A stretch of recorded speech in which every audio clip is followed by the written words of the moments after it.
So hi hello friends, welcome to increase knowledge for Eduty channel.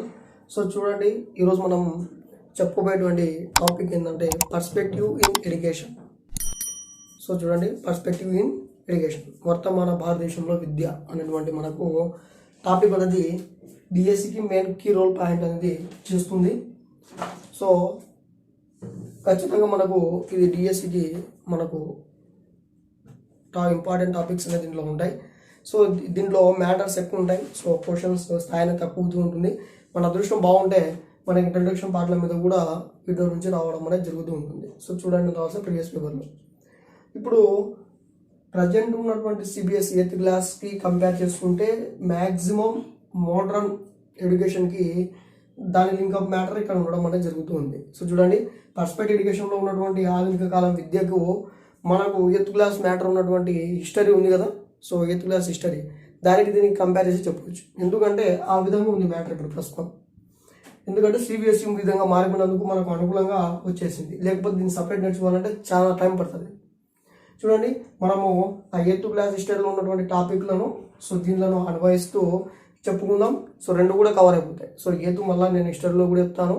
So ఇక్కడ పర్స్పెక్టివ్లో కూడా చెప్తాను. So మీకు introduction చెప్తున్నప్పుడు చెప్పిన పర్స్పెక్టివ్ ఎడ్యుకేషన్ చెప్పేటప్పుడు ఖచ్చితంగా అక్కడ నేను ఏమైనా బ్రీఫ్గా వివరించినవి పర్స్పెక్టివ్ ఎడ్యుకేషన్లో చెప్పేస్తా అని చెప్పాను. సో కాబట్టి చూడండి, పర్స్పెక్టివ్ ఎడ్యుకేషన్ అనేది మనకు చాలా ఇంపార్టెంట్. సో గుర్తుపెట్టుకోండి, ఒక్కోసారి ఇంట్రడక్షన్ పార్ట్ మీదనే మనకు మార్క్స్ అనేవి వస్తూ ఉంటాయి. సో చూడండి, మనకు కాల వర్గీకరణ ప్రకారం చూసుకుంటే హిస్టరీలో సో ప్రాచీన యుగం ఉంది, మధ్యయుగం ఉంది, ఆధునిక యుగం ఉంది. ఇంట్రడక్షన్ పార్ట్లో చెప్పినాం. ప్రాచీన యుగంలో సో మనకు వేదకాలం విద్య, సో నెక్స్ట్ వచ్చేసి మధ్యయుగం వచ్చేసరికి బౌద్ధ కాలం విద్య, సో ముస్లిం కాలం విద్య, సో ఇటువంటివి విద్యా రకాలు అనేవి మనకు రావడం అనేది జరిగింది. ఈ ఆధునిక కాలం విద్య సో ఇది ఏ విధంగా ఉంది అని చెప్పేసి మనం చూసుకుంటే చూడండి, మనం ఎక్కడి నుంచి స్టార్ట్ చేసుకోవాలంటే దీన్ని మనం ఇంట్రడక్షన్ పార్ట్ కిందకి క్రీస్తు శకం 15 నుంచి 15వ శతాబ్దం నుంచి స్టార్ట్ చేసుకోవాల్సి ఉంటుంది. సో క్రీస్తు శకం 15వ శతాబ్దం నుంచి ఈ ఆధునిక కాల విద్య వ్యాప్తి అంటే మనకు ఉన్నటువంటి సిలబస్ ప్రకారం ఈ నుంచి మొదలు పెట్టుకోవాల్సి ఉంటుంది.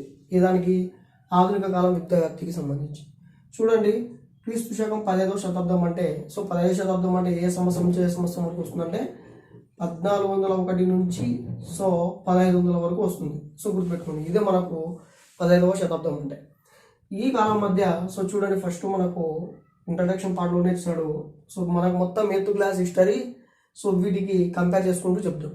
సో మనం చూసుకుంటే 1498లో సో వాస్కో డ గామా మనకు సముద్ర మార్గాన్ని కనుక్కోవడం జరిగింది. ఈయన ఏ దేశస్తుడు?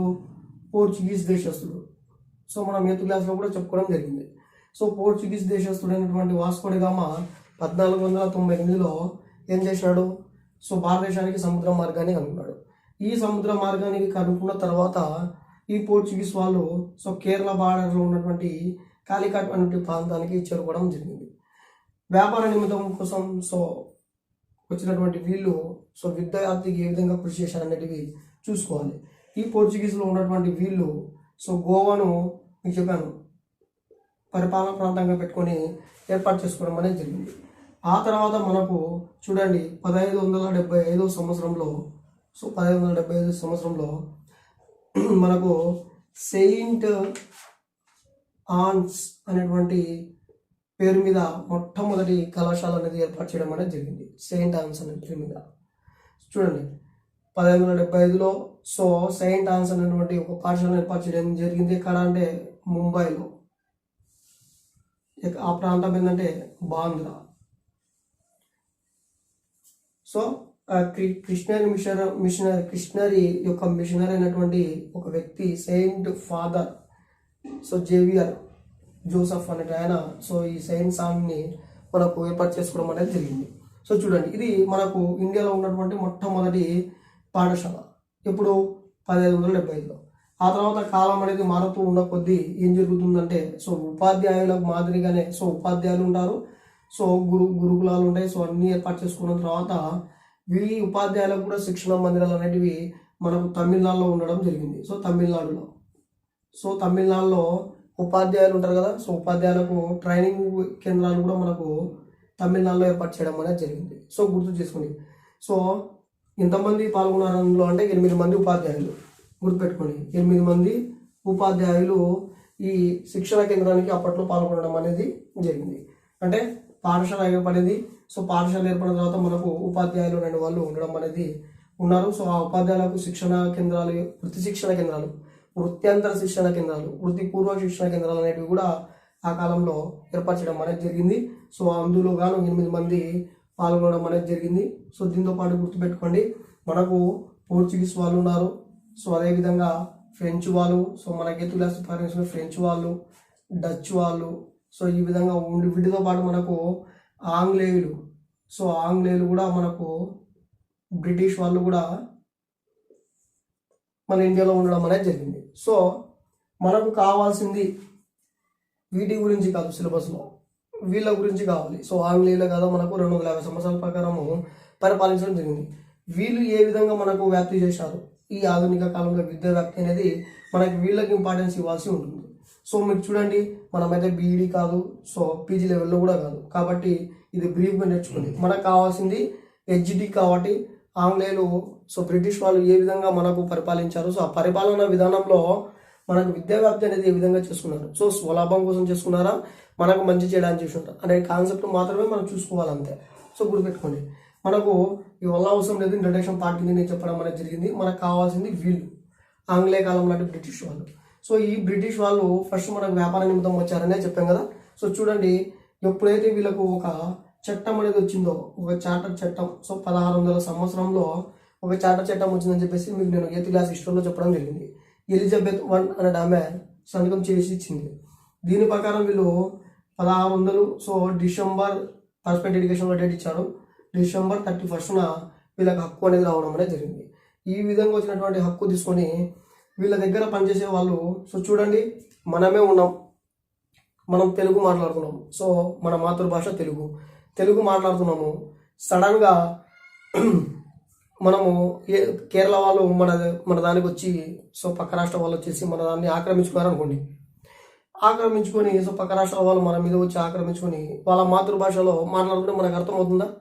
అర్థం కాదు. మనం మాట్లాడితే వాళ్ళకి అర్థం కాదు. ఇద్దరి మధ్యన కమ్యూనికేషన్ జరిగితేనే మనకేమవుతుంది, అక్కడ డెవలప్మెంట్ అనేది జరుగుతుంది. కాబట్టి వీళ్ళు మాట్లాడే ఆంగ్లము, వీళ్ళు మాట్లాడేటువంటి మాతృభాష ఇద్దరికి అర్థం కావడం పోకపోవడం వల్ల వీళ్ళకి ఇబ్బందులు అనేవి జరుగుతూ ఉండేవి. కేవలం ఆ స్వలాభం కోసమే వీళ్ళు ఏం చేశారంటే విద్యను వ్యాప్తి చేయాలి అనే థాట్ అనేది వీళ్ళకు రావడం అనేది జరిగింది. వీటి కొరకు వీళ్ళు ఏం చేశారంటే, సో చూడండి, 1715లో మద్రాసులో ఒక కళాశాలను ఏర్పాటు చేసుకున్నారు. అదేవిధంగా 1718లో ముంబైలో ఒక కళాశాలను ఏర్పాటు చేసినారు. అదేవిధంగా 1731లో ఒక కలకత్తాలో ఒక కళాశాలను ఏర్పాటు చేసినారు, సో పాఠశాలలు. ఈ విధంగా 1715లో, 1718లో, సో 1731లో వీళ్ళు విద్యాలయాలను స్థాపించడం అనేది జరిగింది. ఎవరి కోసము? వాళ్ళ స్వలాభం కోసమే. సో ఈ విధంగా ఏర్పాటు చేసుకున్న తర్వాత ఈ east India company, so east India company మనకు ఈ చట్టం తీసుకొచ్చింది కదా. ఈ చట్టం ప్రకారమే వీళ్ళు అమలు చేసుకోవాలి. సో ఈ చట్టం ప్రకారమే ఆధారపడి వీళ్ళు ఏర్పాటు చేసుకోవాల్సి ఉంటుంది. సో వాళ్ళు పరిపాలించే ప్రాంతాలు మొత్తము వీళ్ళ కిందికి రావడం అనేది జరుగుతూ ఉంటుంది. సో ఈ విధంగా వీళ్ళు 1715లో, 1718లో, 1731లో ఏర్పాటు చేయడం జరిగింది.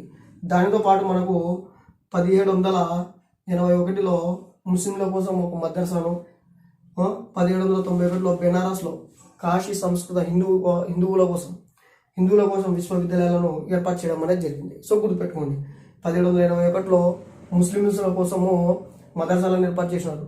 1791లో హిందువుల కోసము బెనారస్ లేదా కాశీ సంస్కృత విద్యాలయాలను ఏర్పాటు చేసుకోవడం జరిగింది. సో ఈ విధంగా సాగుతుంది. సో ఎప్పుడు ఈస్ట్ ఇండియా కంపెనీ కింద, ఈ విధంగా వీళ్ళు ఏర్పాటు చేసుకోవడం అనేది జరుగుతుంది, విద్యా వ్యాప్తి అనేది. ఈ విధంగా ఉన్నటువంటి విద్యా వ్యాప్తి మనకు 8th క్లాస్ హిస్టరీలో ఇంట్రొడక్షన్లో చెప్పాను.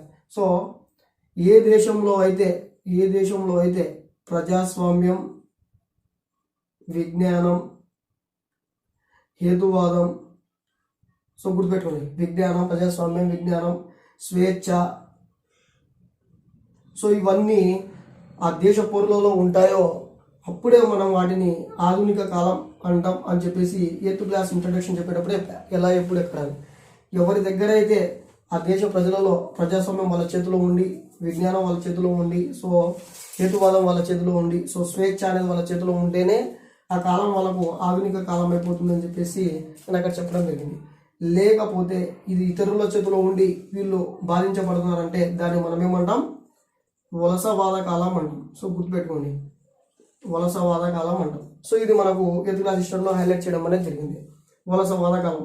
ఈ వలసవాద కాలంలో మాత్రమే మనకి ఈ విద్యా వ్యాప్తి అనేది జరిగిందని మీకు ఇండైరెక్ట్గా ఇక్కడ ఇవ్వడం అనేది జరిగింది.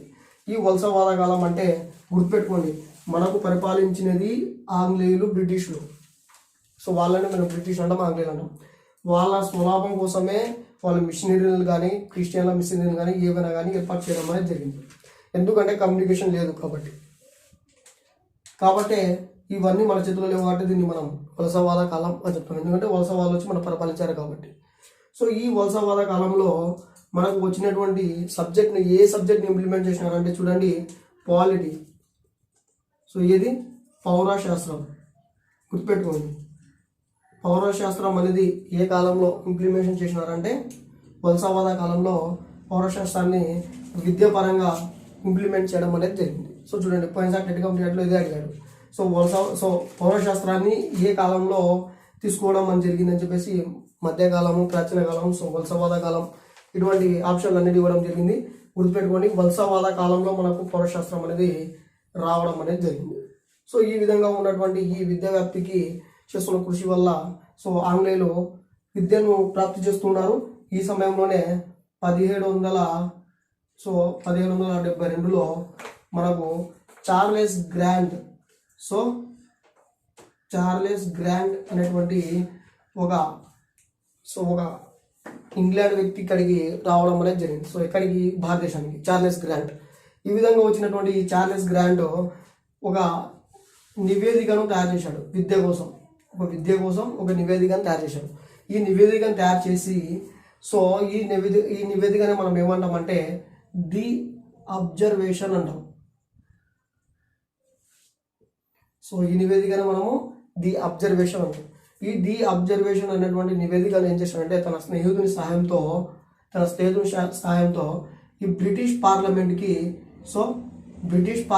ఏం చేసినాడు, ఆ నివేదికను పంపించినాడు. ఎవరు? Charles grant. ఈ విధంగా పంపించినటువంటి ఈ నివేదికలో ఏమున్నాయి అని అంటే, సో ఈ విద్య కోసము చార్లెస్ గ్రాంట్, సో భారతదేశంలో విద్య కోసము చార్లెస్ గ్రాంట్ ఒక నివేదికను ఏర్పాటు చేయడం అని జరిగింది. సో కొన్ని సూచనలు, సో కొన్ని సిఫార్సులు, దాన్ని మనం నివేదికలు అన్నాం. సో ఏ విధంగా ఉండాలి, ఎలా ఉండాలి, దేనికోసం అని చెప్పేసి అనే ఉద్దేశాలన్నీ దాంట్లో ఉంటాయి. అటువంటి నివేదికలు తయారు చేసి ది అబ్జర్వేషన్ అనేటువంటి టైటిల్ పెట్టుకొని దానికి పేరు పెట్టి బ్రిటిష్ పార్లమెంటుకు తన స్నేహితులను సాయం చేసినాడంటే ఇవ్వడం అనేది జరిగింది. సో పంపించారు, బ్రిటిష్ పార్లమెంట్కి పంపించారు. ఈ విధంగా పంపించినటువంటి ఈ పార్లమెంట్లో దాంట్లో ఏమున్నాయి అంశాలు అంటే, ఒకటి చూడండి, క్రైస్తవ మిషనరీలకు స్వేచ్ఛ ఉండాలి. సో స్వేచ్ఛ ఉండాలి, గుర్తుపెట్టుకోండి. వేటి కొరకు స్వేచ్ఛ ఉండాలి అంటే మతవ్యాప్తి చేసుకోవడానికి క్రైస్తవ మిషనరీలకు స్వేచ్ఛ అనేది ఉండాలి. నెక్స్ట్ ఏంటంటే వీరికి ఆంగ్ల విద్యను నేర్పించాలి. సో అదేవిధంగా పాశ్చాత్య, సో పశ్చిమ దేశంలో ఉన్నటువంటి సంస్కృతి సాంప్రదాయాలు వీళ్ళకు నేర్పించాలి. వాళ్ళకు ఈ పాశ్చాత్య దేశంలో ఉన్నటువంటి హేతువాదాన్ని వాళ్ళకు నేర్పించాలి. సో ఇవల్ల నేర్పించాలంటే కంపెనీలో, ఇప్పుడు ప్రజెంట్ ఉన్నటువంటి బ్రిటిష్ కంపెనీలో సహకారం అనేది కావాలి. సో చూడండి, ఏం నివేదికలు ఏం పెట్టినారంటే క్రైస్తవ మిషనరీలకు స్వేచ్ఛ కావాలి, ఎందుకంటే మత వ్యాప్తి చేసుకోవడానికి. దాంతోపాటు ఈ క్రైస్తవ మిషనరీల ద్వారా మనకు ఆంగ్ల విద్యను ఏర్పాటు చేయాలి. ఈ ఆంగ్ల విద్య ఏ విధంగా ఉండాలంటే పాశ్చాత్య దేశస్తులకు ఉన్నటువంటి నాలెడ్జ్, జ్ఞానం ఏ విధంగా ఇస్తుందో ఆ విధంగానే ఉండేటట్టు చూసుకోవాలి. అదేవిధంగా ఇంకోటి ఏం చెప్పారంటే హేతువాదం అనేది ఉంటుంది మనకు. సో పాశ్చాత్య దేశంలో ఉన్నటువంటి హేతువాదం మాత్రమే మనకు వీళ్ళకు అలవాటు చేసుకోవాలి అనేటువంటి భావన తీసుకుపోయినాడు. వీటన్నిటికీ కంపెనీ అనేది సహకరించాలి. అప్పట్లో ఉన్నటువంటి బ్రిటిష్ వాళ్ళ కంపెనీలు ఏర్పాటు చేస్తున్నారు కదా, ఈ కంపెనీలు మొత్తము ఈ విద్యా వ్యాప్తి కోసము సహకరించాలి అని చెప్పేసి ఒక నివేదిక తయారు చేసుకుని వాళ్ళకు సమర్పించడం అనేది జరిగింది. ఈ విధంగా చూసినటువంటి ఈ బ్రిటిష్ పార్లమెంట్ దీన్ని ఆమోదించి ఏం చేసిందంటే 1,00,000 గ్రాంట్ అనేది, సో 1,00,000 గ్రాంట్ అనేది ఏం చేసింది, మంజూరు అనేది చేసింది. చేస్తూ అప్పుడు 1813లో చట్టాన్ని తీసుకొచ్చింది. వీటిని మనము 1813 చార్టర్ చట్టం అని చెప్పడం అనేది జరుగుతుంది. ఆ చట్టం చేస్తూ 1,00,000 గ్రాంట్ అనేది బ్రిటిష్ పార్లమెంట్ అనేది ఇస్తూ వీటి మొత్తానికి పర్మిషన్ అనేది ఇవ్వడం జరిగింది. కాబట్టి ఆ ఆధునిక కాలంలో, ఇప్పుడు ఉన్నటువంటి ఈ ఆధునిక కాలంలో విద్య కోసం మొదటిసారిగా కృషి చేసి ఒక సిఫార్సును ఏర్పరచుకొని ఒక నివేదికను అర్పించి సో మొత్తము ఒక లక్ష్యాన్ని నిర్వచించినందుకు గాను, విద్యావ్యాప్తి కోసం తోడ్పడినందుకు గాను సో చార్లెస్ గ్రాంట్ను మనం ఏమంటామంటే ఆధునిక విద్యా పితామహుడు అని చెప్తాం. గుర్తుపెట్టుకోండి, ఆధునిక విద్యా పితామహుడు ఎవరు అంటే మనకు చార్లెస్ గ్రాంట్ వస్తుంది. గుర్తుపెట్టుకోండి, చార్లెస్ గ్రాంట్ అంటే ఎవరు అంటే ఆధునిక విద్యా పితామహుడు. ఆధునిక విద్యా విధానాల పితామహుడు అంటే మనకు చార్లెస్ వుడ్ వస్తుంది. సో అది కాదు, మనకు కావాల్సింది విద్యా విధానాలు వేరే, విద్య వేరే. సో ఈ విద్యకి పితామహుడు చార్లెస్ గ్రాంట్. సో మొత్తం బ్రిటిష్ వాళ్ళు ఏమైనా చేశారా విద్యా వ్యాప్తి కోసం? సో మన ఇండియా వాళ్ళు ఏం చేయలేదా? సో వీళ్ళు ఇంత చేస్తున్నారు కదా, మన వాళ్ళు ఏం ఇంప్లిమెంటేషన్ ఏం లేదా అంటే ఉంది. మన వాళ్ళు కూడా ప్రోత్సహించడం జరిగింది. సో స్త్రీ విద్య కోసం పాటుపడే వాళ్ళు చాలా మంది ఉన్నారు. సో స్త్రీ విద్య కోసం పాటుపడినారు. అదేవిధంగా ఈ బ్రిటిష్ గవర్నర్ జనరల్గా ఉన్నటువంటి వాళ్ళు సో చూడండి 1800 సంవత్సరంలో నుంచి 1835 మధ్య కాలంలో ఉన్నటువంటి మనకు చార్లెస్ రెడ్ కావచ్చు, లార్డ్ మియో కావచ్చు, సో అదేవిధంగా థామస్ మన్రో కావచ్చు, వీళ్ళందరూ బ్రిటిష్ వాళ్ళ విద్యను అదేవిధంగా మన పూర్వకాలం నుంచి వస్తున్నటువంటి భారతదేశ విద్యను కూడా అబ్జర్వేషన్ చేసిన వాళ్ళు ఉన్నారు. సో మనకు 8th క్లాస్ పరంగా తీసుకుంటే మనకు గ్రామీణ ప్రాంత పరిపాలనలో చూసుకుంటే సో ఆ ప్రాంతాల్లో కూడా మనకు థామస్ మన్రో, చార్లెస్ రెడ్ వాళ్ళు వస్తారు. సో వాళ్ళు చెప్పింది ఏంటంటే అక్కడ 8th క్లాస్లో కూడా చెప్పింది ఏంటంటే సో దీన్ని పర్స్పెక్టివ్ ఎడ్యుకేషన్లో ఇంప్లిమెంటేషన్ చేసుకుందాం. వాళ్ళు చెప్పింది ఏంటంటే భారతదేశ విద్యా విధానం అనేది ఏ విధంగా ఉందంటే ఇక్కడ స్త్రీలు సో చూడండి స్త్రీలు లేదా చిన్నపిల్లలు ఏం చేస్తారంటే ఉదయం 6 గంటలకే బడికి వస్తారు. ఉదయం 6 గంటలకే బడికి వచ్చిన తర్వాత సో చూడండి ఏం చేస్తారంటే కొన్ని మంత్రాలు అనేవి వాళ్ళ దగ్గర ఉన్నాయి, గాయత్రి మంత్రం కావచ్చు. సో అవల్ల పఠిస్తారు. అవన్నీ పాటించిన తర్వాత వాటి విధి విధానాల ద్వారా సో అక్కడ నుంచి క్లాస్ రూమ్కి వెళ్తారు. సో క్లాస్ రూమ్కి వెళ్ళిన తర్వాత వాళ్ళు రాసుకోవడానికి ఒక తట్ట అనేటువంటి ఒక కట్టె పలక అనేది ఉంది వాళ్ళ చేతిలో, ఒక స్లేట్ ఉంది. సో అని వర్ణించడం అనేది కూడా జరిగింది. ఎవరు? Thomas Munro.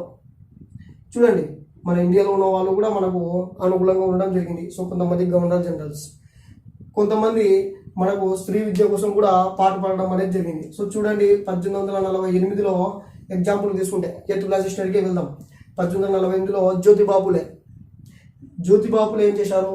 స్త్రీ విద్యా వ్యాప్తి కోసం చాలా కృషి చేశారు. ఆయన దానికోసం పూణేలో ఒక మహిళా కళాశాలను కూడా ఏర్పాటు చేశాడు ఆయన. సో మహిళల కోసం స్వయంగా తన జీవితాన్ని అర్పితం చేసుకుని ఆయననే ఇక్కడ క్లాస్ కూడా చెప్పినాడు. ఎందుకంటే స్త్రీకి విద్య లేదు, అప్పట్లో స్త్రీలు విద్యావంతులు కావాలి, సో చెప్పడానికి స్త్రీలు కూడా లేదు. కాబట్టి ఆయనే స్వయంగా క్లాసెస్ కూడా చెప్పాడు, ఉపాధ్యాయుడు మాదిరి. దాంతోపాటు తన భార్య అయినటువంటి సావిత్రిబాయి పులేను కూడా సో చూడండి సావిత్రిబాయి పులేను కూడా ఏం చేసినాడు? ఒక ఉపాధ్యాయురాలుగా చదువు ఉపాధ్యాయులుగా చెప్పేసి అదే కళాశాలలో ఉపాధ్యాయురాలుగా పెట్టడం జరిగింది, టీచర్గా పెట్టడం అనేది జరిగింది. సో చూడండి మన భారతదేశంలో మొట్టమొదటి ఉపాధ్యాయురాలు ఎవరంటే టీచర్ ఎవరంటే మహిళా టీచర్ ఆమె సావిత్రిబాయి పులే. ఈ విధంగా కూడా చేయడం అనేది జరిగింది. అదేవిధంగా చూడండి ఇంకా విద్యా వ్యాప్తి కోసము రాజా రామ్మోహన్ రాయ్. సో వీళ్ళల్లా సో రాజా రామ్మోహన్ రాయ్ అంటే ఎవరు? సో ఆధునిక కాలానికి పునర్జీవ పితామహుడు, ఆయన సాంస్కృతిక పునర్జీవ పితామహుడు అంటాం. ఆయన కూడా మనకు విద్యా వ్యాప్తి కోసం పాటు అనేది జరిగింది. సో అది ఏ విధంగా అనేది మనకు నెగిటివ్ పరమైన పాజిటివ్ మనకైతే అవసరం లేదు, కానీ విద్యా వ్యాప్తి కోసం అనేది చేయడం అనేది జరిగింది. ఈశ్వరచంద్ర విద్యాసాగర్ ఉన్నారు. సో విద్యంతో పునర్విగా చట్టం తీసుకొచ్చింది ఆయనే.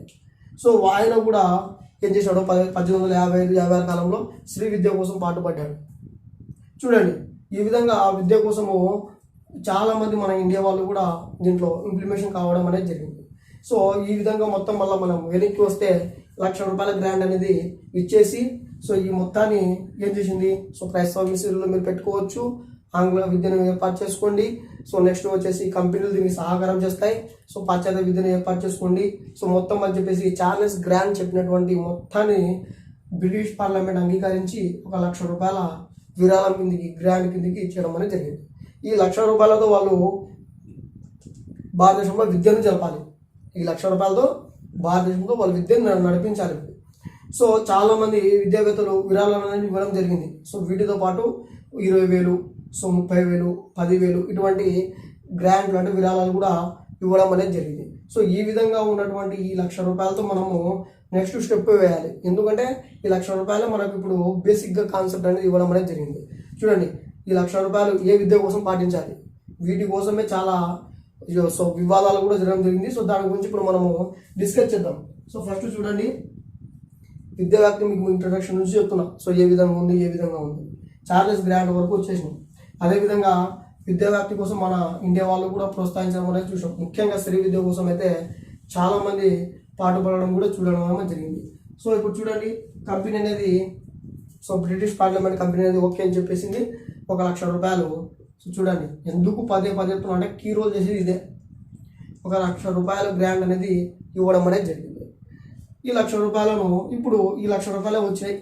సో ఈ ₹1,00,000 మనకి ఇప్పుడు కొట్లాడ పెట్టేది కూడా. సో ఈ ₹1,00,000 మనకు తండాలు తెచ్చి పెట్టింది కూడా ₹1,00,000. ఇప్పుడు ఈ ₹1,00,000 తీసుకున్నటువంటి వీళ్ళు ఎవరికి విద్యను ఆంగ్లంలో చెప్పాలా? సో చూడండి, ఆంగ్లంలో చెప్పాలా, లేకపోతే భారతదేశంలో ఉన్నటువంటి సంస్కృతి, సో చూడండి సంస్కృతి సాంప్రదాయాలు ఉన్నాయి కదా, సో వీళ్ళకు కూడా ఒక లాంగ్వేజ్ ఉంది కదా ప్రాంతం బట్టి, వీళ్ళకు అనుకూలంగా చెప్పాలా? ఇదే సమస్య.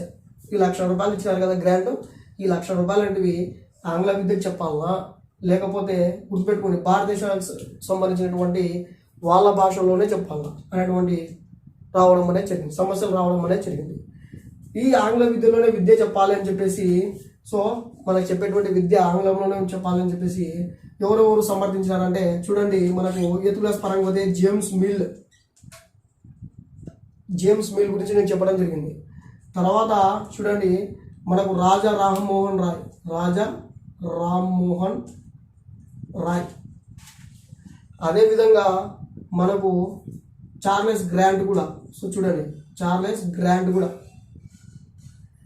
వీళ్ళు ఆంగ్లంలోనే చెప్పండి. సో ఇంకా కొంచెం డెప్త్కి వెళ్తే, సో నెక్స్ట్ మ్యాటర్ కూడా ఇక్కడ చెప్పేస్తున్నా, ఎవరు Macaulay, so lord Macaulay. So వీళ్ళు ఏమంటారంటే ఆంగ్లంలోనే విద్య జరగాలి. సో ఆంగ్లంలోనే విద్య అనేది జరగాలి. ఎక్కడ? ఇండియాలో. సో ఇండియాలో ఆంగ్లంలోనే విద్య చెప్పాలి. ఇప్పుడు వీళ్ళు చెప్పినటువంటి కారణాలు చూసుకుందాం. జేమ్స్ మిల్ మీకు తెలుసు, 1817లో స్కాటిష్ శాస్త్రవేత్త ఆయన. సో ఈయన మనకు 8th క్లాస్లో కూడా తగలడం జరిగింది. ఈయన చెప్పేటువంటి మాటలు అంటే మన మీద మనకే డౌట్ వస్తుంది.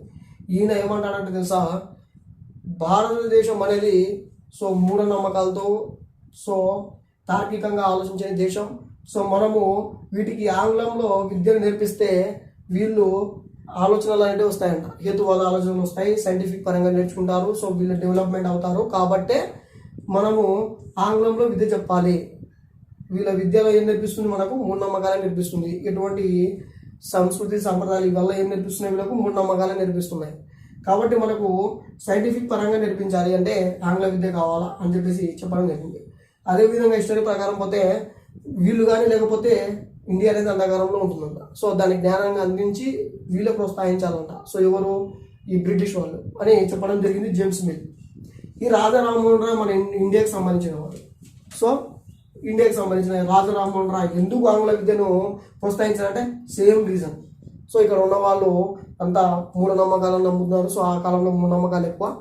సో చూడండి, సతీ సహగమనం అని, సో నెక్స్ట్ వచ్చేసి వితంతు పునర్వివాహం అని, సో ఇటువంటివి మూఢనమ్మకాలు. సో ఇవి చాలా చూసినటువంటి రాజా రామ్మోహన్ రాయ్ ఆంగ్ల విద్యను వాళ్ళకి నేర్పిస్తే వాళ్ళు లాజికల్ ప్రకారంగా ఆలోచిస్తారు, సో శాస్త్రీయబద్ధంగా ఆలోచిస్తారు, హేతుబద్ధంగా ఆలోచిస్తారు, వీటన్నిటిని నిర్మూలించగలుగుతారు. కాబట్టి ఒకసారి గుర్తుపెట్టుకోండి, కాబట్టి మనము ఆంగ్ల విద్యను ప్రోత్సహిద్దాం అని వాళ్ళకు ఎంకరేజ్మెంట్ కోసం ఆంగ్ల విద్య కోసం వీళ్ళని కూడా సపోర్ట్ చేయడం అనేది జరిగింది.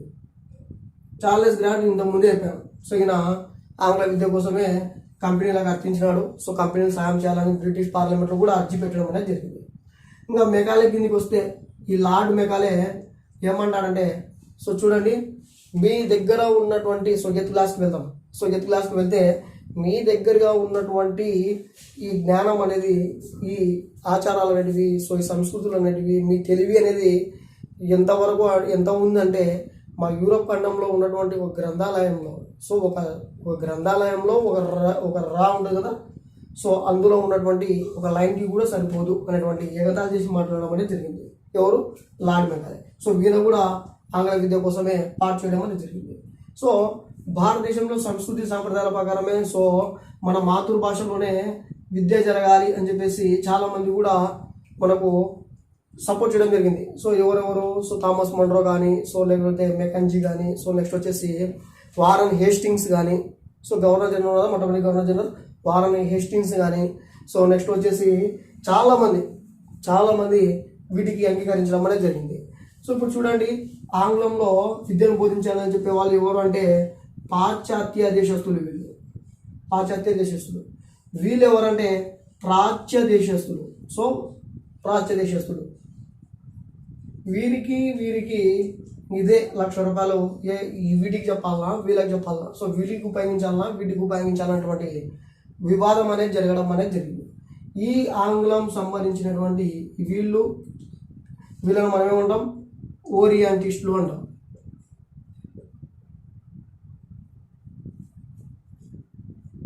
ఓరియంటిస్టులు వీళ్ళు, ఆంగ్లో వీళ్ళు.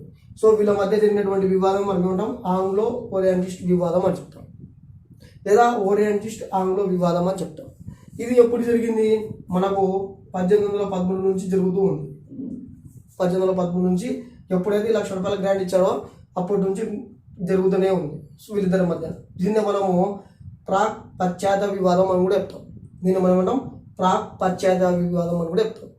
ఈ విధంగా చాలామంది జ్ఞానవంతులు కూడా ఈ కాలంలో ఉండడం అనేది జరిగింది. సో చూడండి, ఈ 1813 నుంచి మనకు ఈ మెకాలే వరకు, సో 1835 వరకు మనకు చాలామంది ప్రజ్ఞావంతులు కూడా ఉండడం జరిగింది. ఇంకా జ్యోతి బాపులే కావచ్చు, సో రాజా రామ్మోహన్ రాయ్ కావచ్చు మన ఇండియాకి సంబంధించి, so Thomas Munro, so next వచ్చేసి Lord Mackenzie, Warren Hastings, so ఇటువంటి చాలామంది మేధావులు ఇక్కడ ఉండి ఆలోచించడం అనేది జరిగింది.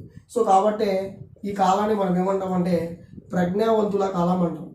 సో గుర్తుపెట్టుకోండి, ప్రజ్ఞావంతుల కాలం ఏ కాలం అంటే 1813 నుంచి 1835 మధ్య గల కాలాన్ని మనం ఏమంటాం? ప్రజ్ఞావంతుల కాలం అని చెప్పడం అనేది జరుగుతుంది.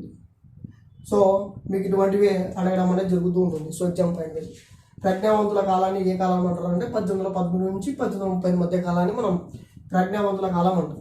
ఇప్పుడు వివాదం జరుగుతుంది కదా, సో ఆంగ్లో ఓరియంటిస్టుల మధ్య, సో లేదా ప్రాక్ పాశ్చాత్యుల మధ్య జరుగుతుంది కదా, సో ఈ కాలాన్ని మనం వివాద కాలం అని చెప్తాం.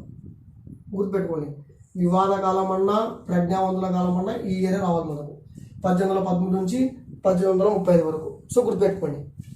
ఈ విధంగా ఈ వాదం జరుగుతూ ఉన్నప్పుడు మనకు చూడండి 1835లో మనకేం జరిగిందంటే, సో ఈ విధంగా వివాదం అనేది జరుగుతూ ఉంది. ఈ విధంగా జరుగుతూ ఉన్నప్పుడు ఇంగ్లాండ్ నుంచి మనకు సో ఎవరు వచ్చారంటే లార్డ్ మెకాలే. సో గుర్తుపెట్టుకోండి, లార్డ్ మెకాలే ఇండియాకి రావడం అనేది జరిగింది. ఆయన ఇంగ్లాండ్లో ఏం చేస్తున్నాడంటే ఒక న్యాయవాది, సలహా ఇచ్చేటువంటి ఒక న్యాయవాది. ఈ న్యాయవాది అప్పటి గవర్నర్ జనరల్ ఉన్నటువంటి ఎవరు? William Bentinck. So William Bentinck governor జనరల్గా మన ఇండియాలో ఉన్నాడు. దీని ఆదేశాల ప్రకారం ఇంగ్లాండ్లో న్యాయవాదిగా పనిచేస్తున్నటువంటి లార్డ్ మెకాలే ఇండియాకి రావడం అనేది జరిగింది. ఇండియాకి వచ్చిన తర్వాత ఈ సమస్య వచ్చేసింది, మాకు ఈ ₹1,00,000 దండ తెచ్చి పెట్టేసినాయి, నువ్వు ఒక న్యాయవాదివి కదా, సో మాకు తీర్పు చెప్పేసి ఎవరికి ఉపయోగించాలి ఇది ఏందని చెప్తే ఈయన చాలా ఆలోచించి చించేసి లాస్ట్ ఏం చేశారంటే, గుర్తుపెట్టుకోండి, సపోర్ట్ ఎవరికి ఇచ్చారంటే తీసుకుపోయి ఆంగ్లేయులకి ఇచ్చేసారు. గుర్తుపెట్టుకోండి, 8th క్లాస్లో కూడా మనకు ఉండడం అనేది జరిగింది లార్డ్ మెకాలే గురించి హిస్టరీలో. మనకు ప్రీవియస్ టెట్లో సో 2022లో కూడా చూసుకోండి, 27 ఆఫ్టర్నూన్ రాసిన వాళ్ళకు కూడా మనకు లార్డ్ మెకాలే గురించి రావడం జరిగింది. ఆంగ్ల విద్యను ప్రవేశపెట్టిన సంవత్సరం ఏదైనా రావడం జరిగింది. సో ఇప్పుడు 1835. సో గుర్తుపెట్టుకోండి, మనకి 8th క్లాస్ హిస్టరీలో కూడా వీటికి సంబంధించిన మ్యాటర్లు ఉన్నాయి, సిబిఎస్ఈ సిలబస్లో ఉన్నాయి. కాబట్టి నేను అక్కడిక్కడ కంపేర్ చేసి చెప్తున్నాను. లార్డ్ మెకాలే ఎవరు సపోర్ట్ ఇచ్చినాడు? ఆంగ్ల విద్యకి సపోర్ట్ ఇవ్వడం అనేది జరిగింది. ఈయన ఏం చేశాడంటే ఈ 1835లో ఫిబ్రవరి 2వ తేదీన ఆ నివేదికను తీసుకువెళ్ళి వాళ్ళ ముందర పెట్టడం జరిగింది. ఎవరి ముందర? విలియం బెంటిక్ ముందర. వీళ్ళ చెప్పినది ఏంటంటే సో చూడండి వీళ్ళ చెప్పినది ఏంటంటే వీళ్ళు సో నేను ఇక్కడ చెప్పేసి ఆల్రెడీ సో మళ్ళీ చెప్తాను వినండి. సో కొంచెం ఇంప్లిమెంట్ చేసి లార్డ్ మెకాలే ఏం చేసినానంటే అక్కడికి వెళ్ళేసి ఏం చెప్పానంటే నేను మొత్తం అబ్జర్వేషన్ చూసినాను. సో మొత్తం సర్వేలు చెప్పినాము. సో చూస్తే వీళ్ళ దగ్గర అన్నీ సో లాజికల్ అనేటివి ఏమి లేవు. సో వీళ్ళు ఓన్లీ మూఢనమ్మకాలను ఆచరించుకుంటూ వెళ్తూ ఉన్నారు. ఎటువంటి హేతువాదంగా ఆలోచించడం లేదు. సో కాబట్టి మన విద్యను వీళ్ళకు అందిస్తే వీళ్ళు జ్ఞానవంతులు అవుతారు.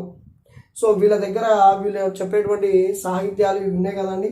సో ఈ సాహిత్యాలు ఈ పండితులు ఈ గురువులు చెప్పేటువంటి వాళ్ళు వీళ్ళు నేర్పించేటువంటి ఈ సాహిత్యము ఈ సంస్కృతి ఈ విద్య అనేది మన ఇంగ్లాండ్లో ఉన్నటువంటి ఒక గ్రంథాలయం తీసుకుంటే ఆ గ్రంథాలయంలో కూడా ఒక సో రో అనేది ఉంటుంది కదా ఒక లైన్, ఆ లైన్లో ఉన్నటువంటి పుస్తకాలకు కూడా సరిపోవు. చూడు ఎంత చెప్పినాడు, సరిపోవు. అసలు జ్ఞానం అందించేటువంటి ఈ గ్రంథాలు కావివి. సో కాబట్టి ఆంగ్ల విద్యను వీళ్ళలో ప్రవేశపెడదాం అని చెప్పాడు. సో వీళ్ళందరూ ఏదో మనకు ఆంగ్ల విద్యనిచ్చి జ్ఞానం అందిస్తున్నారు అనే భావన కాదు. వీళ్ళు కేవలం ఎవరి కోసం చేసుకుంటారు. వీళ్ళు ఏం చేయాలంటే బానిసలుగా ఏర్పాటు చేసుకోవాలి మనల్ని. సో గుర్తుపెట్టుకోండి, బానిసలుగా దుభాషలుగా బానిసలుగా ఏర్పాటు చేసుకోవాలి.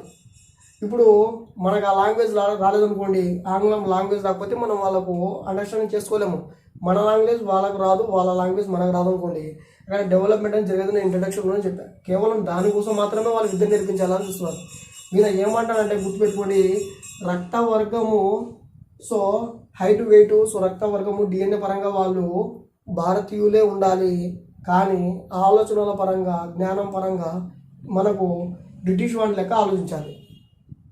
దానికోసమే నేను ఆంగ్ల విద్యను ప్రవేశపెడుతున్నాను అని చెప్పేసి లార్డ్ మెకాలే చెప్పడం అనేది జరిగింది. సో చూడండి, వాళ్ళకు ఫిజికల్ పరంగా ఉన్నటువంటి ఆ బ్లడ్ సో రక్తవర్ణం కానీ సో లేకపోతే ఆ ఫిజికల్ హైట్ పరంగా కానీ సో మొత్తం డిఎన్ఏ పరంగా ఉన్నటువంటి అవి మాత్రమే ఉండాలి. కానీ మానసికంగా అంటే వాళ్ళ ఇంటెలిజెన్స్ సో వాళ్ళ జ్ఞానం వాళ్ళ నాలెడ్జ్ మొత్తము ఎవరికి విధంగా ఆలోచించుతూ ఉండాలి, ఆంగ్లేయులుగా ఆలోచించే విధంగా మాత్రమే ఉండాలి. వీళ్ళు ఎందుకు ఉపయోగపడాలి, వలస కార్మికులుగా ఉపయోగపడాలి. ఈ దేశం నుంచి నేను పక్క దేశం పంపించినా కూడా వీళ్ళు మన కోసం ఏ విధంగా ఉండాలి, పనిచేసే విధంగా ఉండాలి. దానికోసమే నేను ఆంగ్ల విద్యను ప్రవేశపెడుతున్నాను అని చెప్పేసి లార్డ్ మెకాలే చెప్పడం అనేది జరిగింది. సో గుర్తుపెట్టుకోండి, 1835 ఫిబ్రవరి 2వ నివేదికలో ఇవి మొత్తం రాసి ఆయనకి ఇచ్చాడు. సో తెలంగాణ టెక్స్ట్ బుక్లో మనకు 8 ఉంటుంది, ఫిబ్రవరి 8 ఉంటుంది. సో అది తెలంగాణ వాళ్ళకు, మనకైతే ఫిబ్రవరి 2 అని పెట్టడం అనేది జరిగింది. సో ఈ విధంగా వీళ్ళు మనకు ఏదో నాలెడ్జ్ ఇస్తున్నారు కదా అని అంటే మనం పొరపాటు అంటే వాళ్ళ స్వలాభ కోసము మనకి ఆంగ్ల విద్యను ప్రవేశపెట్టాలని చెప్పేసి చేయడం అనేది జరిగింది. ఈయనకు సపోర్ట్గా రాజా రామ్మోహన్ రాయ్, గుర్తుపెట్టుకోండి, రాజా రామ్మోహన్ రాయ్ కూడా దీనికి అంగీకరించడం జరిగింది. ఇంకా తీసుకొచ్చి ఈ ఆంగ్ల విద్యను ఏం చేసినారు, సో ఇంప్లిమెంటేషన్ చేయడం అనేది జరిగింది. ఎక్కడ, మన ఇండియాలో. ఆంగ్ల విద్యను మన ఇండియాలో మొట్టమొదటిసారిగా ప్రవేశపెట్టింది ఎవరు చూడండి. ఆంగ్ల విద్యను మొదటిసారిగా మన ఇండియాలో ప్రవేశపెట్టిన వాడు ఎవరు, ఒక తీర్మానం ప్రకారం అని అంటే మనకు లార్డ్ మెకాలే. కాబట్టి మనకు 8th క్లాస్లో కూడా ఉంటుంది. 1835వ సంవత్సరంలో లార్డ్ మెకాలే అనేటువంటి ఒక న్యాయవాది, సో ఆయన ఇంగ్లాండ్కి చెందినటువంటి ఒక న్యాయవాది విలియం బెంటిక్ సహాయంతో ఆంగ్ల విద్యను మనకు భారతదేశంలో ప్రవేశపెట్టడం అనేది జరిగింది అని మనకు క్లియర్గా రాసి ఉంటుంది. స్థానికులను నాగరికతలుగా చేయడం అనేటువంటి కాన్సెప్ట్లో క్లియర్గా రాసి ఉంటుంది. కాబట్టి నేను చెప్పేది ఏంటంటే, మనకు ప్రజెంట్ ఉన్నటువంటి సిబిఎస్ఈ సిలబస్లో ఉన్నటువంటి ఇంగ్లీష్ అంటే హిస్టరీ మనకు పర్స్పెక్టివ్ ఎడ్యుకేషన్కి కూడా ఉపయోగపడుతుంది ప్రజెంట్ ఉన్నది. కాబట్టి గుర్తుపెట్టుకొని బట్టి పట్టొద్దండి. మనము ఈ మ్యాటర్ ఎక్కడన్నా తగ్గుతుందో చూసుకోండి. మనకు ఇది యాక్చువల్లీ పర్స్పెక్టివ్ ఎడ్యుకేషన్లో ఉందిలే అని చెప్పుకుంటాం. ఎందుకంటే ఇది మెకాలే తీర్మానం, ఇది మెకాలే మినిట్, ఇది 1835 అనేది. చూడండి, 1830 అనేది మెకాలే మినిట్ లేదా మెకాలే తీర్మానం. ఇది మనం ఇది పర్స్పెక్టివ్ ఎడ్యుకేషన్ కదా అనేటువంటి భావనలో ఉంటాం. కానీ 27వ తేదీ సో గుర్తుపెట్టుకోండి, ఫస్ట్ రోజు ఆఫ్టర్నూన్ మనకు ఆంగ్ల విద్యను ఏ సంవత్సరంలో ప్రవేశపెట్టడం జరిగింది అని చెప్పేసి ఇచ్చాడు. సో అది పర్స్పెక్టివ్ ఎడ్యుకేషన్ కిందకి వచ్చిందా, రాలేదు, అది హిస్టరీ పరంగా వచ్చింది. ఎక్కడుంది బ్రదర్ అంటే 8th క్లాస్ హిస్టరీలో ఉంది, గుర్తుపెట్టుకోండి. మళ్ళీ మీరు పర్స్పెక్టివ్ ఎడ్యుకేషన్ క్వశ్చన్ ఇక్కడ తెచ్చారు కదా, వల్ల వద్దండి. పర్స్పెక్టివ్ ఎడ్యుకేషన్లో మనకు ఆధునిక కాలం ఉన్నటువంటి విద్య, ప్రజెంట్ మనకి 8th క్లాస్ హిస్టరీ ఉన్నటువంటి విద్యనే మనకు అనుకూలంగా ఉంది. థామస్ మండ్రో గురించి ఉంది, సో చూడండి, మెకాలే గురించి ఉంది, అదేవిధంగా జేమ్స్ మిల్స్ గురించి ఉంది. అర్థమవుతుందా? కాబట్టి మనకు ఎంతో కొంత మనకి 8th క్లాస్ హిస్టరీ కూడా పర్స్పెక్టివ్ ఎడ్యుకేషన్కి సహాయకారిగా ఉంది. కాబట్టి దీన్ని కంపేర్ చేసుకుంటా, దాన్ని ఇంప్లిమెంటేషన్ చేసుకుంటా వస్తూ ఉన్నాం. చూడండి, ఈ విధంగా మనకు ఆంగ్ల విద్యను ప్రవేశపెట్టడం అనేది జరిగింది. ఇంకోటి చెప్పడం ఏంటంటే 9th క్లాస్ హిస్టరీ చూడండి, మనకు 2 పార్ట్స్గా ఇవ్వడం అనేది జరిగింది. ఫస్ట్ పార్ట్లో చూసుకుంటే మొత్తము ఏందో ఫ్రెంచ్ విప్లవము, సో రష్యా విప్లవము, సో ఇవన్నీ ఇవ్వడం జరిగింది. చూడండి, మనకు డిఎస్సికి చూడండి, నేను అందుకే చెప్తున్నాను, మీరు గుడ్డిగా నేర్చుకోవద్దండి. సో క్లాస్ వైజ్ అస్సలు వెళ్ళొద్దండి. క్లాస్ వైజ్ వెళ్ళినా కూడా మీరు ఆ టాపిక్ చదివి పక్కన పరండి అంతే, కేవలం అవగాహన కోసమే, దీంట్లో ఏమున్నాయని చెప్పేసి. మనకు డిఎస్సి ప్రకారం పోతే మనకు టాపిక్ 3rd నుంచి మొదలైతే 3rd నుంచి బేసిక్గా మనకు ఎంత 5th వరకే మనం చెప్పాల్సింది. అర్థమవుతుందా?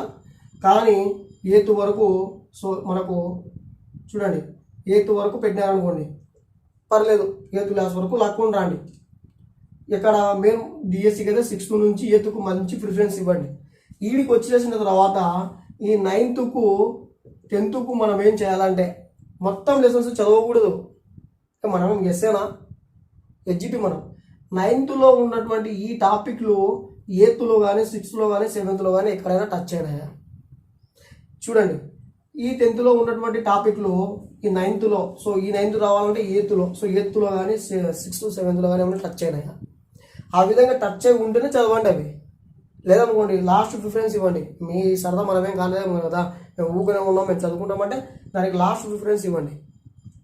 అంతేగాని ప్రతిదీ మీరు చూస్తే నేను చూశాను. నేను ఫ్రెంచ్ విప్లవం కానీ రష్యా విప్లవం కానీ చూసుకుంటే మీరు 9th క్లాస్లో ఉండవలసి వస్తారు. ఈ ఒక్కటి అంటే ఒకటి కాదు, గ్లెమ్జింగ్గా ఉంది, ఎక్కడంటే అక్కడ ఉంది, ఎలా అంటే అలా ఉంది. ఒక టాపిక్ చదివేసరికి నాకు 1 వారం పడుతుంది. ఫ్రెంచ్ విప్లవం ఏమున్నాయి దాంట్లో? ఫ్రెంచ్ విప్లవంలో అసలు 8th క్లాస్కి సంబంధించినటువంటి ఏమైనా ఉన్నాయా దాంట్లో? 6th సంబంధించిన హిస్టరీ ఏమైనా ఉందా దాంట్లో? సరే 10th క్లాస్కే వెళ్దాం. ఏదో 10th క్లాస్లో అయితే కొంచెం లైట్గా చదువుతుంది అంతే. మనకి ఏంది కావాల్సింది? 8th కావాల్సింది మనకు. 9th 10th ఏంది? మనకు నాలెడ్జ్ పెంచుకోవడానికి అంతే. సో నేను ఎందుకు ప్రత్యేకంగా చెప్తున్నా అంటే ఈ ఫ్రెంచ్ విప్లవము, ఏదో టెన్నిస్ కోర్టు ప్రమాణాలంట, ఆ లూయిస్ 14 అంట, చూడండి ఇవల్ల అవసరం లేదు. మనం నేర్చుకోవాలనుకుంటే దీనికి లాస్ట్ ప్రిఫరెన్స్ ఇవ్వండి, ఫ్రెంచ్ విప్లవము రష్యా విప్లవం వల్ల. కానీ మన పార్ట్ 2లో ఉంది చూడండి, సో ఎవరి వలస వాళ్ళకి సంబంధించి అది మనకి ఇంపార్టెంట్. ఎందుకంటే మనకి 8th క్లాస్లో ఉంది గిరిజనులు, దీకులు, స్వర్ణయుగాలని, దానికి రిలేటివ్ టాపిక్ అది ఇంపార్టెన్స్ ఇవ్వండి. ఎందుకంటే దాంట్లో కూడా మనకు ఈ సంతాలులు, ఈ గిరిజనులు, సో వీళ్ళ గురించి వస్తూ ఉంటుంది టాపిక్. అటువంటివి చదవండి, లింకు టాపిక్స్ ఇవి పెట్టుకుని ఏం చేస్తారండి, ఫ్రెంచ్ విప్లవము రష్యా విప్లవము అంట. సో చూడండి, మీరు చదవాలనుకుంటే లాస్ట్ ప్రిఫరెన్స్ ఇవ్వండి వీటికి. ఎందుకంటే ఎస్ఏ వాళ్ళకైతే తప్పదు, మనకు కాబట్టి చెప్తున్నాను. ఎస్జిటి వాళ్ళకు నేను చదివి చూశాను, రాజకీయ పరంగా ఏ విధంగా ఉంది ఫ్రెంచ్లా, సామాజిక పరంగా ఏ విధంగా ఉంది. సో ఏదో 3 సమాజాలు ఏర్పడతాయంట. సో చూడండి ఏమేమి పెట్టినాడో వాడు, 14 లూయి అంట, 16 లూయి అంట. సో ఇవల్ల వద్దు మనకు. ఫస్ట్ ప్రిఫరెన్స్ మాత్రం మనము మనకి సిలబస్ ప్రకారమే వెళ్దాం. ఫస్ట్ సిలబస్ అవగాహన లేని వాళ్ళు డిఎస్సి రాయొద్దండి, రాసిన వేస్టే. ఫస్ట్ డిఎస్సి సిలబస్ నేర్చుకోండి. డిఎస్సి సిలబస్లో ఏముందో నేర్చుకున్న తర్వాతనే మీరు నేర్చుకోవడానికి రండి.